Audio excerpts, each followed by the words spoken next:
Doctor Mohammad ইউনূসের যে দীর্ঘ অপরাধের তালিকা, একটা হচ্ছে হার্ম ট্র্যাজেডি, ভ্যাকসিন না এনে, নাম্বার 2 হাইয়েস্ট করাপশন। ইউনূসের আমলে আমরা দেখেছি মুক্তিযুদ্ধের সমস্ত স্তম্ভকে মবের মাধ্যমে সে ভাঙিয়ে দিয়েছে। 32 নম্বর বাঙালির আতুর ঘর, ওটি শেখ হাসিনার শুধু বাবার বাড়ি না, ওটি আমার বাড়ি, আপনার বাড়ি, সবার বাড়ি, আমাদের মুক্তিযুদ্ধের আতুর ঘর। সেই ঘরে তারা আপনার বুলডোজার দিয়ে আঘাত করেছে। আচ্ছা, আজকে যে বিষয়টা হলো সেটা হলো আমার পক্ষে আশরাফ আর আমাদের সৈয়দ মামুন মাহবুব তারা নোটিশ দিচ্ছেন সরকারকে। এর মধ্যে ক্যাবিনেট সেক্রেটারি আছেন, আমার পক্ষে দিচ্ছেন। ক্যাবিনেট সেক্রেটারি আছেন, হোম অ্যাফেয়ার্স সেক্রেটারি আছেন, foreign affairs, anti corruption commission, IGP, commissioner of police, director general department of immigration, special superintendent of police immigration, এই সবাইকে দেওয়া হচ্ছে নোটিশ যেন প্রফেসর ইউনূস যেন দেশ ছেড়ে না পালাতে পারেন। আমার ইনস্ট্রাকশনসে তারা এই নোটিশটা দিচ্ছেন। ওনারকে এক্সিট কন্ট্রোলে দেওয়া দরকার, যেন দেশে থাকেন। ওর কারণ হচ্ছে যে ওনার বিরুদ্ধে রুলও ইস্যু করা আছে, এই যে শিশুরা মারা গেছে, ইপিআই প্রোগ্রাম যে গণ্ডগোল হয়েছে, ওনার বিরুদ্ধে আরও অনেক কারাপশনের চার্জেস আছে। এমনও হতে পারে দ্যাট আমি অ্যান্টি কারাপশনেও আমরা হয়তো ওনার বিরুদ্ধে চার্জেস আনতে পারি, অ্যাপ্লিকেশন ফাইল করতে পারি। তো আপাতত এই নোটিশটি ওদেরকে দেওয়া হয়েছে যেন উনি দেশ ছেড়ে না যেতে পারেন। এখন আমার লয়ার্সরা আপনাকে বলবেন যে ওনারা কি কি বলেছেন নোটিশে। ধন্যবাদ। আমাদের সিনিয়র অ্যাডভোকেট মহসিন রশিদ সাহেব বলেছে উনি হচ্ছেন এই লিগ্যাল নোটিশ প্রেরণকারী। মেইন আমাদের দাবিটা হচ্ছে জনাব মোহাম্মদ মহসিন রশিদের, যে আইনের শাসনের প্রথম কথা ইনকোয়ারি। ডক্টর মোহাম্মদ ইউনূসের যে দীর্ঘ অপরাধের তালিকা, একটা হচ্ছে হার্ম ট্র্যাজেডি, ভ্যাকসিন না এনে, number 2 highest corruption. Even doctor ইউনূসের বন্ধু ডক্টর ইফতেখারুজ্জামান বলেছে ইউনূসের আমলে 45% বেশি টাকা পাচার হয়েছে সুইস ব্যাংকে। তৃতীয়ত হচ্ছে আমাদের সর্বোচ্চ আইন সংবিধান, সেই সংবিধানের আর্টিকেল 24-23-তে আছে জাতীয় সাংস্কৃতিক ঐতিহ্য রাষ্ট্র রক্ষা করবে, ঐতিহাসিক স্মৃতিস্তম্ভ, জাতির হৃদস্পন্দন স্মৃতিস্তম্ভ রক্ষা করবে।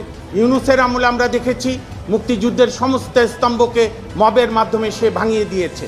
32 নম্বর বাঙালির আতুর ঘর, ওটি শেখ হাসিনার শুধু বাবার বাড়ি না, ওটি আমার বাড়ি, আপনার বাড়ি, সবার বাড়ি, আমাদের মুক্তিযুদ্ধের আতুর ঘর। সেই ঘরে তারা আপনার বুলডোজার দিয়ে আঘাত করেছে।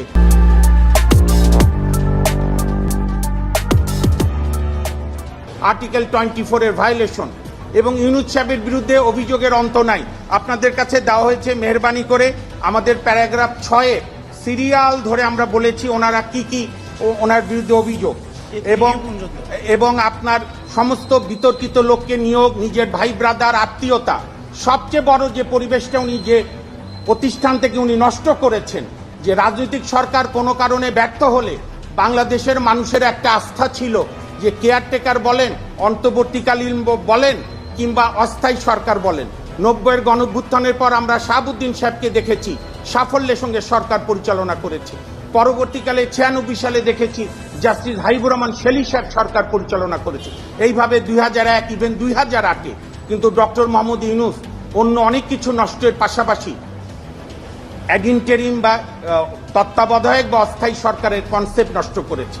আমি শেষ করতে চাই শেষ ব্রিফিং দিয়ে, বাংলাদেশের যত সরকার প্রধান হয়েছে, জাতির জনক বঙ্গবন্ধু শেখ মুজিবুর রহমান, খন্দকার মোস্তাক আহমেদ, শহীদ রাষ্ট্রপতি জিয়াউর রহমান, পল্লীবন্ধু হোসেন মোহাম্মদ এরশাদ, দেশনেত্রী বেগম খালেদা জিয়া, বঙ্গবন্ধু কন্যা শেখ হাসিনা, সবার চিফ এক্সিকিউটিভরা যে ন্যূনতম ছোটোখাটো সুবিধা নিয়েছে সেইটা মাটির এইখানে পড়ে থাকবে।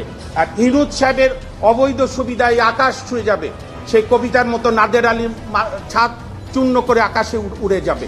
এই কারণে যেহেতু মাননীয় প্রধানমন্ত্রী, বাংলাদেশের সম্মানিত প্রধানমন্ত্রী জনাব তারেক রহমান জাতির উদ্দেশ্যে প্রথম ভাষণে বলেছেন, অসাধারণ কথা বলেছেন, যে দিন শেষে আইনের শাসনই হবে আমার সরকারের শেষ কথা। আর আইনের শাসনের পূর্ব শর্ত হচ্ছে যে কোনো অভিযোগ উঠলে একটি নিরপেক্ষ ইনকোয়ারি করা। আমরা সেই ইনকোয়ারি চাই এবং ইনকোয়ারির সময় যেন ডক্টর মোহাম্মদ ইউনূস সাহেব দেশ ছেড়ে যেতে না পারে, কারণ তার পালানোর প্রবণতা আছে, অতীতে বহুবার পালিয়ে গেছে।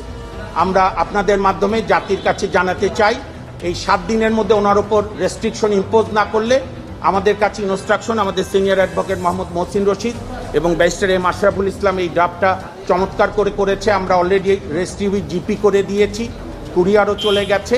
7 দিনের মধ্যে যদি সরকার কোনো দৃশ্যমান পদক্ষেপ না নেয় তাহলে আমাদের বাধ্য হব আমরা মহামান্য হাইকোর্ট ডিভিশনে রিট পিটিশন দায়ের করার জন্য।